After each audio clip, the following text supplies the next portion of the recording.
சில கடன் பிரச்சனைகள், குடுக்கல் வாங்கல் பிரச்சனைகள், செலவுகள் அதிகம், தேவையற்ற அலைச்சல்கள்லாம் கொடுத்து கொண்டிருந்த அந்த குரு நமக்கு சில விஷயங்கள் விடை தெரியாத சில விஷயங்களுக்கு நமக்கு ஒரு விடை கிடைச்சிரும். மனசு சாந்தப்படும். அந்த இணை புரியாத ஒரு பயம் நீங்கும். நல்ல விஷயங்களா செய்து உங்களுக்கு தேவையான விஷயங்கள் செய்து இருக்கிற பிரச்சனையிலிருந்து நீங்கிறது. இருக்கிற பிரச்சனையிலேருந்து சரி செய்து கொண்டு வரவேண்டிய லாபத்தை பெற்று கொஞ்சம் அடுத்த லெவல் ஆஃப் லைஃப் ப்ராஸ்பரிட்டியை நோக்கி நீங்கள் போகலாம்.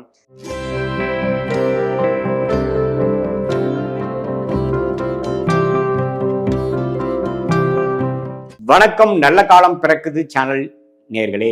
நான் உங்கள் அன்பான சயின்டிஃபிக் வேதிக் அஸ்ட்ராலஜர் அஸ்ட்ரோரஞ்சி பேசுகிறேன். நல்லது நினைப்போம், நல்லதே நடக்கும். இந்த வீடியோவில் நம்ம என்ன பார்க்க போறோம்னா, மகர ராசிக்காரர்களுக்கு நவம்பர் 2025 எத்தகைய ஒரு மாதமாக இருக்க போகுதுங்கிறது பார்க்க போகிறோம். அதாவது இந்திய வேத ஜோதிட அடிப்படையில், ஒளி தத்துவ அடிப்படையில், சயின்டிஃபிக் முறையில் நம்ம பார்க்க போகிறோம். எந்த விதத்திலும் மிகைப்படுத்தாமல், மூட நம்பிக்கை ஆகிய பரிகாரங்கள் அது மாதிரி விஷயத்துக்கெல்லாம் போகாமல் ஒரு கிரகம் இருக்கும் பொழுது எத்தகைய ஒரு தாக்கத்தை கொடுக்கும், அதோட சஞ்சாரங்கள், அதோட பயிற்சிகள் இந்த ராசிக்காரர்களுக்கு பொதுவாக என்ன ஒரு அமைப்பை கொடுக்கக்கூடியது அப்படிங்கிறதை எந்த விதத்திலையும் மிகைப்படுத்தாமல் உள்ளவாறு பார்க்க போகிறோம். இப்போ பாருங்க, மகர ராசிக்கு பார்த்தீங்கன்னா 7 நாட் சனி முடிந்து கிட்டத்தட்ட ஒரு 4-5 மாதமாக போய்கொண்டிருக்கிறது. அதே சமயத்தில் சனி 3ஆம் இடத்துல இருக்கிற மாதிரி குரு பார்த்தீங்கன்னா இதுவரை 6ஆம் இடத்துல இருந்து சில கடன் பிரச்சனைகள், குடுக்கல் வாங்கல் பிரச்சனைகள், செலவுகள் அதிகம், தேவையற்ற அலைச்சல்கள்லாம் கொடுத்து கொண்டிருந்த அந்த குரு 7ஆம் இடத்துக்கு வக்ர ரீதியாக, அதிவக்ர ரீதியாக உச்சம் பெறுகிறார். அது ராசியை பார்க்கிறார். அது ஒரு உன்னதமான ஒரு டைம் ஆக்சுவலாக. ஏன்னா எப்பவுமே ஒரு உச்ச குரு ராசியை பார்த்துட்டாருன்னா நமக்கு பிடிச்ச சில விஷயங்கள் நடக்கும். நமக்கு சில விஷயங்கள் விடை தெரியாத சில விஷயங்களுக்கு நமக்கு ஒரு விடை கிடைச்சிரும். மனசு சாந்தப்படும். அந்த இணை புரியாத ஒரு பயம் நீங்கும்.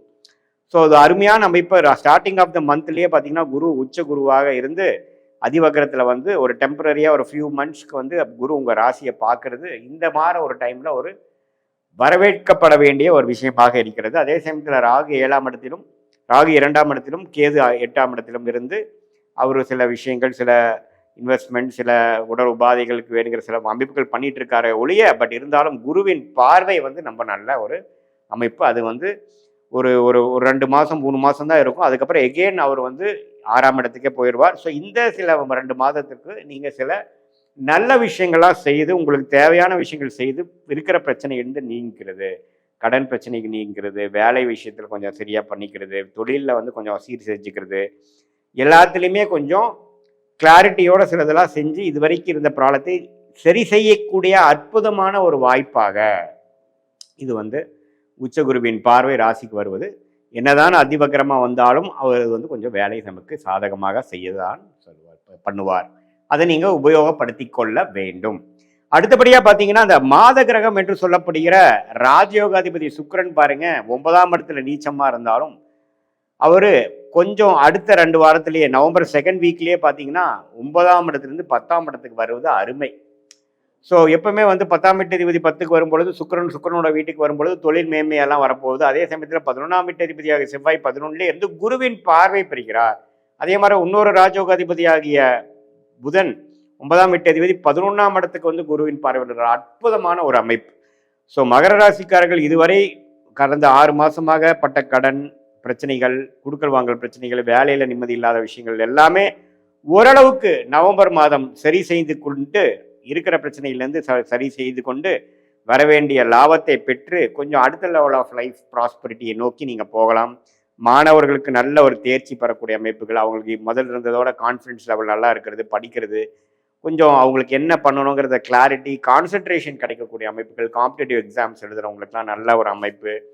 எல்லா வயதினருக்குமே ஒரு பாசிட்டிவான அமைப்பு. உச்சகுருவின் பார்வை 7ஆம் இடத்துக்கு ராசியை பார்ப்பதனாலையும், அதே சமயத்தில் புதன், செவ்வாய், சூரியன், சுக்கிரன் போன்ற கிரகத்தை உச்சகுரு பார்ப்பதனாலையும் எல்லாமே இந்த மாதிரி மீடியா துறை, பாலிடிக்ஸில் இருக்கிறவங்க, சோலார் விஷயத்தில் இருக்கிறவங்க, ரியல் எஸ்டேட் துறையில் இருக்கிறவங்க, மெடிக்கல் துறையில் இருக்கிறவங்க, ஸ்போர்ட்ஸ் ரிலேட்டடாக இருக்கிறவங்க எல்லாத்துக்குமே ஒரு நல்ல பலனை குடிக்கக்கூடிய ஒரு அற்புதமான ஒரு மாதமாக மகர ராசிக்கு இருக்குது. இதை நீங்கள் எல்லாரும் யூஸ் பண்ணிக்கணும். பொதுவாக பார்த்தீங்கன்னா இது பொதுவான ஒரு ஜாதக கருத்தை ஒழிய உங்களுடைய பிறந்த தேதி, பிறந்த நேரம், பிறந்த உரை வைத்து நம்ம ஒரு ஜென்ம ஜாதகத்தை போட்டோம்னா நீங்க என்ன நட்சத்திரத்துல பிறந்திருக்கீங்க, மகர ராசியில வந்து நீங்க வந்து அவிட்ட நட்சத்திரத்துல பிறந்திருக்கீங்களா, திருவோண நட்சத்திரத்துல பிறந்திருக்கீங்களா, உத்திராட நட்சத்திரத்துல பிறந்திருக்கீங்களான்னு பார்த்து அதுக்கு தகுந்த மாதிரி என்ன தசாபுக்திகள் போய் கொண்டிருக்கிறது, அந்த தசநாதன் வந்து ஸ்தானபலம் திக்பலத்தோடு இருக்கிறார், குருவால் பார்க்கப்படுகிறார், அவங்க ஜாதகத்துல எந்த அமைப்புல இருக்கிறாருங்கெல்லாம் பார்த்து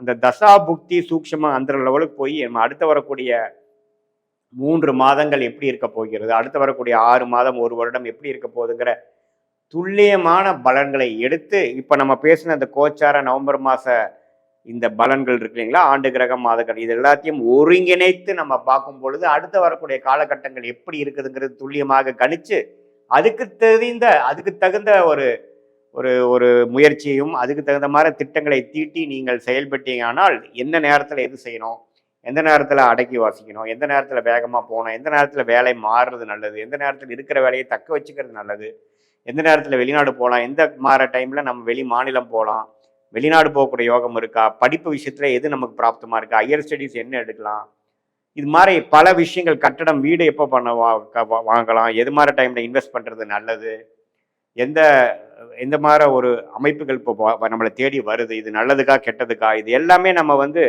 கிட்டத்தட்ட 18 வருஷம் இந்த இந்திய வேத ஜோதிடத்திலேயே நம்ம ஊறி சயின்டிஃபிக் வேதிக் அஸ்ட்ராலஜி முறையில் எந்த விதத்திலையும் மிகைப்படுத்தி பார்க்காமல் உள்ளது உள்ளவாறு பார்க்கும் பொழுது அடுத்த வரக்கூடிய விஷயங்கள் எப்படி இருக்குது, இது நமக்கு சாதகமாக இருக்கா, இப்போ இருக்கிற கன்ஃபியூஷன் நீங்கிற மாதிரி இருக்கா, நம்மளுடைய அடுத்த வரக்கூடிய ரூட் வந்து நம்ம எப்படி போக போகிறோம், இப்படி போகலாமா அப்படி போகலாமா, எந்த நேரத்தில் அதை எடுக்கலாம், இது எல்லாமே நம்ம வந்து இந்த இந்திய வேத ஜோதிட அடிப்படையில் சயின்டிஃபிக் அடிப்படையில் நம்ம அதை துல்லியமாக பார்த்து இப்போ நம்ம பேசின இந்த மகர ராசி கூட கிரக பலன்களையும் சேர்த்து வைத்து பார்க்கும் பொழுது வீண் விரயங்களாகிய சமய விரயங்கள், பொருள் விரயங்களை தவிர்த்து நமக்கு என்ன செய்யணுமோ அதை நேர்கோடியாக செய்து நம்மளுடைய பிராப்தம் நம்மளுடைய கர்மாவை தெரிந்து கொண்டுவேயானால் தேவையற்ற வேலைகள், தேவையற்ற செயல்பாடுகள், தேவையற்ற செலவுகளை குறைத்து, அது வந்து நேரம் செலவாக இருந்தாலும் சரி, பண செலவாக இருந்தாலும் சரி, அதெல்லாம் தவிர்த்து உள்ளது என்ன கரெக்டாக இருக்கு நம்ம செய்யும் பொழுது